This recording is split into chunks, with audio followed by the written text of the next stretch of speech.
Hare Krishna, welcome you all in the class. तो भगवत गीता में आज हम चैप्टर 4 दिव्य ज्ञान में 41 एंड 42 श्लोका जो है वो पढ़ेंगे। योग संन्यस्त कर्माणम ज्ञानय सच्चित संशय आत्म आत्मवंत न कर्माणि गच्छन्ति धनंजय। जो व्यक्ति अपने कर्म फलों का परित्याग करते हुए भक्ति करता है और जिसके संशय दिव्य ज्ञान द्वारा विनष्ट हो चुके हैं, वही वास्तव में आत्मपरायण है। हे धनंजय, वो कर्मों के बंधन में नहीं बनता। क्या भगवान बता रहे हैं कि यदि मैंने जो बातें बताई हैं शास्त्र में उसमें कोई श्रद्धा नहीं रखता तो फिर वो क्या होता है, वो ना उसकी कोई भी गति नहीं है, संदेह करता है। हाँ, संशय आत्मा न इस लोक में न परलोक में सुख प्राप्त करता है। लेकिन जो श्रद्धा रखता है वो क्या करता है, आध्यात्मिक शांति को प्राप्त करता है। तो इस तरह से जब कोई व्यक्ति अब कर्म फलों का परित्याग करते हुए भक्ति करता है ना, भक्ति करता है, तो क्या होता है, उसके जितने भी संशय होते हैं, जितने भी डाउट्स होते हैं, क्या करना है क्या नहीं करना है, कैसे करना है क्या नहीं, सारे डाउट उसके क्लियर हो जाते हैं, क्योंकि बिल्कुल भगवत भक्ति करने से सारा जो अज्ञानता है वो नष्ट होता है। तो शिक्षा उसी रूप में पालन करता है जिस रूप में कृष्ण ने उसे दी है।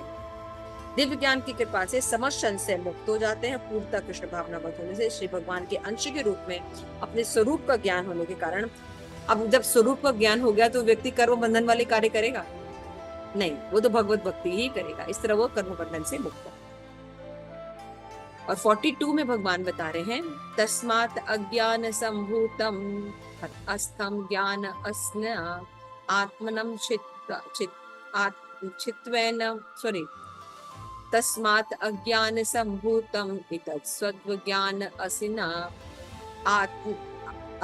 आत्मना चित्वा एनम संशय योग आतिष्ठ उत्तष्टि भारत।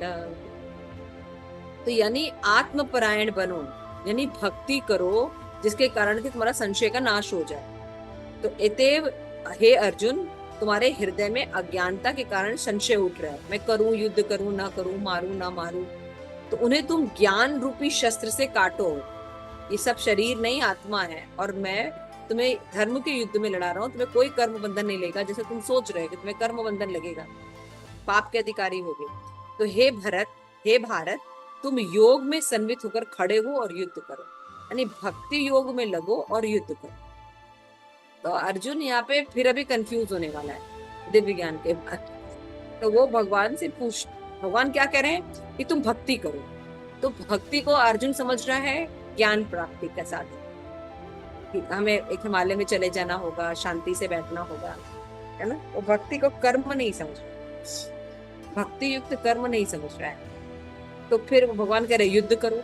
तो इस अध्याय में योग पद्धति का उपदेश है, वो सनातन योग कहलाता है। इस योग में दो तरह के यज्ञ कर्म होते हैं, एक तो द्रव्य यज्ञ और दूसरा आत्मज्ञान से विशुद्ध आध्यात्मिक कर्म। एक यज्ञ होता है जिसमें कि हम आहुति देते, और एक होता है आध्यात्मिक ज्ञान को लेना, ये भी एक यज्ञ होता है ना। यदि आत्म साक्षात्कार के द्रव्य यज्ञ नहीं किया जाए, ऐसा यज्ञ भौतिक बन जाता है, किंतु जब कोई आध्यात्मिक उद्देश्य या भक्ति से ऐसा यज्ञ किया जाता है तब वो पूर्ण यज्ञ हो जाता है। क्लियर हो रहा है। जब हम किसी इच्छा से यज्ञ करते हैं, मुझे पुत्र चाहिए, पुत्री चाहिए, शादी चाहिए, विवाह चाहिए, घर चाहिए, नौकरी चाहिए, तो वो यज्ञ क्या हो जाता है, भौतिक होता है। लेकिन जब ये आध्यात्मिक उत्थान के लिए होता है तो ये यज्ञ क्या हो जाता है, दिव्य हो जाता है। प्रभुपाद बता रहे हैं कि आध्यात्मिक क्रियाएं भी दो प्रकार की होती है, एक आत्मबोध और दूसरा श्री भगवान विषय। तो श्री भगवद गीता का मार्ग पालन करने पर ज्ञान के इन दोनों श्रेणियों को समझा जा सकता है। मतलब आत्मा का भी बोध होता है और भगवान के साथ उसका क्या संबंध है ये भी पता चलता है, दोनों ज्ञान उसको प्राप्त होता है। इसके लिए भगवान के अंश स्वरूप आत्मज्ञान को प्राप्त करने में कोई कठिनाई नहीं। ऐसा ज्ञान लाभप्रद है क्योंकि ऐसा व्यक्ति भगवान के दिव्य कार्यकलाप को समझ सकता है। इस आध्यात्म के आरंभ में स्वयं भगवान अपने दिव्य कार्यकलाप का वर्णन किया।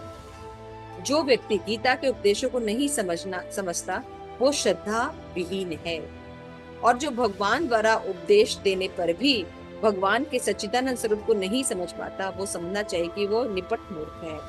कृष्ण भावनामृत के सिद्धांत को स्वीकार करके अज्ञान को क्रमशः दूर किया जा सकता है। यह कृष्ण भावनामृत जो विविध है वो देव यज्ञ, ब्रह्म यज्ञ, ब्रह्मचर्य यज्ञ, गृहस्थ यज्ञ, इंद्रिय संयम यज्ञ, योग साधना यज्ञ, तपस्या यज्ञ, द्रव्य स्वाध्याय तथा वर्णाश्रम में भाग लेकर जागृत किया जा सकता है। ये सब यज्ञ कहलाते हैं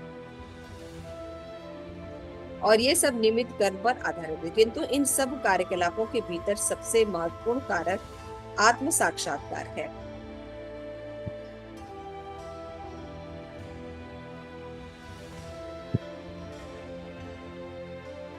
जो इस उद्देश्य को खोज लेता है वही भगवत गीता का वास्तविक पाठक है, किंतु जो ईश्वर के को प्रमाण नहीं मानता वो नीचे गिर जाता है। अतः मनुष्य को चाहिए कि वो सेवा तथा समर्पण समेत किसी प्रमाणिक गुरु के निर्देशन में भगवत गीता या अन्य किसी शास्त्र का अध्ययन करे। प्रमाणिक गुरु अनंत काल से चली आ रही परंपरा में होता है और परमेश्वर उन उपदेशों के तनिक भी विफत नहीं होता। जिन्होंने लाखों वर्ष पूर्व सूर्य देव को ज्ञान दिया, गीता को उपदेश इस धराधर में आए। अतः गीता के इस व्यक्त गीता पथ का अनुसरण करना चाहिए और उन लोगों को सावधान रहना चाहिए जो आत्मश्लाघावश अन्यों को वास्तविक पद से विपत करते हैं।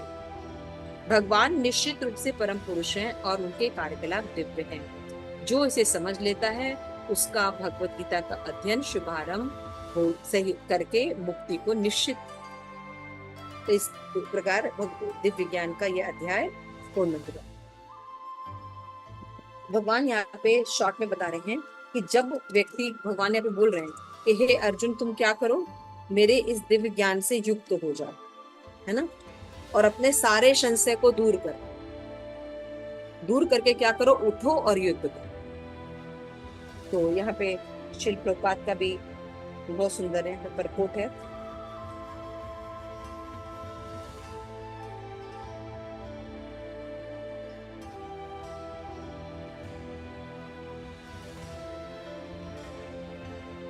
बात के परकोट है।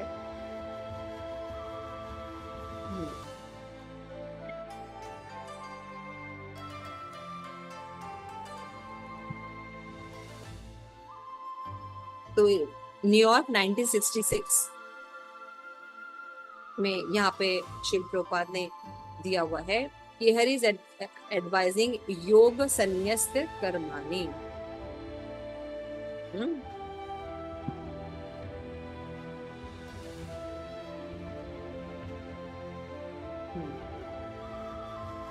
We have some energy wherever we do it, whatever we do, it is our energy. Spiritual self-realization means that our energy should be transferred from Krishna or God. That's all.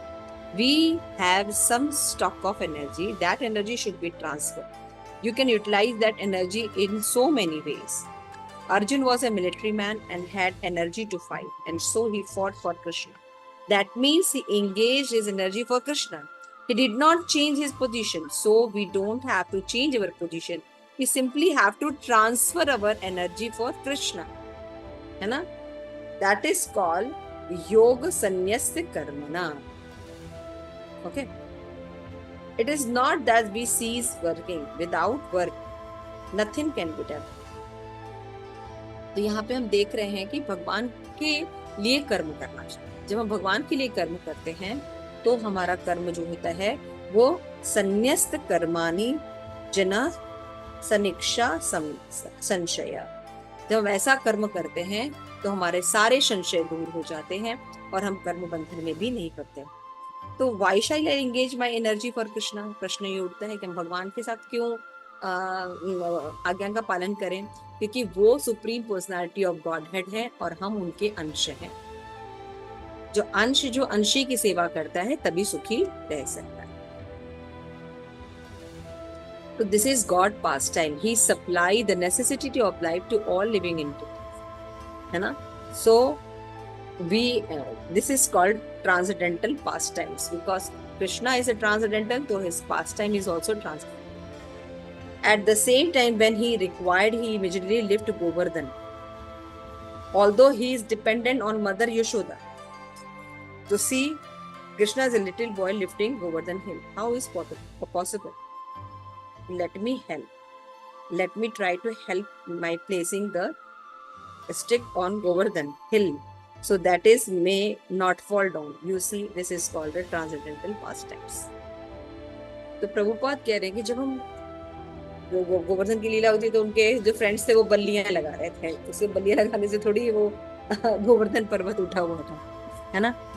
लेकिन एक लीला है, पास टाइम है। उसी तरह से भगवान को किसी की जरूरत नहीं है, लेकिन हमको भगवान के लिए कर्म करना चाहिए, जिससे हमारा शुद्धिकरण हो सके और हमारे संशय का सर्वनाश हो जाएगा और हम दिव्य स्थिति में स्थित हो जाएंगे। हरे कृष्णा। श्री प्रभुपाद की जय।